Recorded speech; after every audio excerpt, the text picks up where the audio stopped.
উমরপুর গ্রামে গুড্ডু নামে একজন বসবাস করত।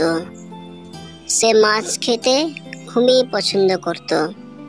একদিন সে গাছতলে বসে ভাবে, আজকাল মাছের যা দাম, মাছ কিনে খেতে খেতে আমরা মনে হয় একদিন ফকির হয়ে যাব। না, আর মাছ কিনে খাবো না। আমি বাবাকে গিয়ে ওখানে বলবো আমাদের পুকুরে মাছ চাষ করার জন্য যাই। আর সে ওখান থেকে উঠে চলে যায় তার বাবাকে বলার জন্য।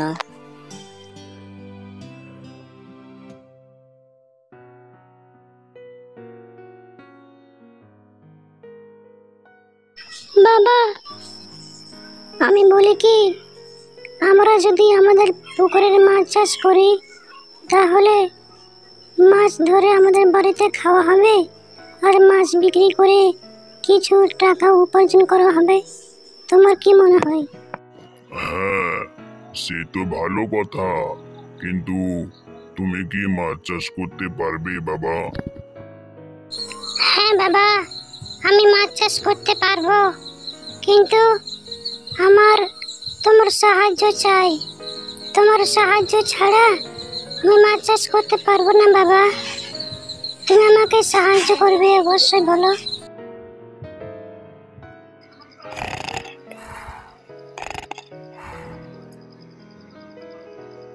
দেখো, ছেলের কাণ্ড দেখো। বলি, গুড্ডু, ও গুড্ডু, আরে ওর বাবা, তুই মাছ চাষ করবি বললি, শুয়ে থাকলে চলবে? ও বাবা, আমি বুঝতেই পারিনি কখন সকাল হয়ে গিয়েছে। চলো আমরা আমাদের পুকুরের দিকে যাই আর মাছগুলি ছেড়ে আসি। এরপরে গুড্ডু ও তার বাবা চলে যায় তাদের পুকুরে মাছ ছাড়ার জন্য।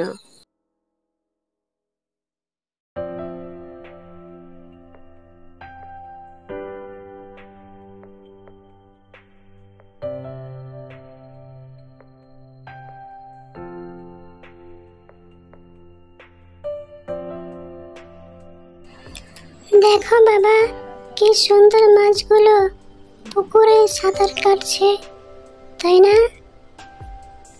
দেখো দেখো, ওই মাছটা দেখো, কি সুন্দর লাগছে। আর এইবারে আমরা মাছ বিক্রি করে আরো অনেক বড়লোক হয়ে যাব, তাই না বাবা? হ্যাঁ রে খোকা, তুই ঠিকই বলেছিস। আমরা এবার আস্তে আস্তে আরো ধনী হয়ে যাব। চ এখন বাড়ি চ।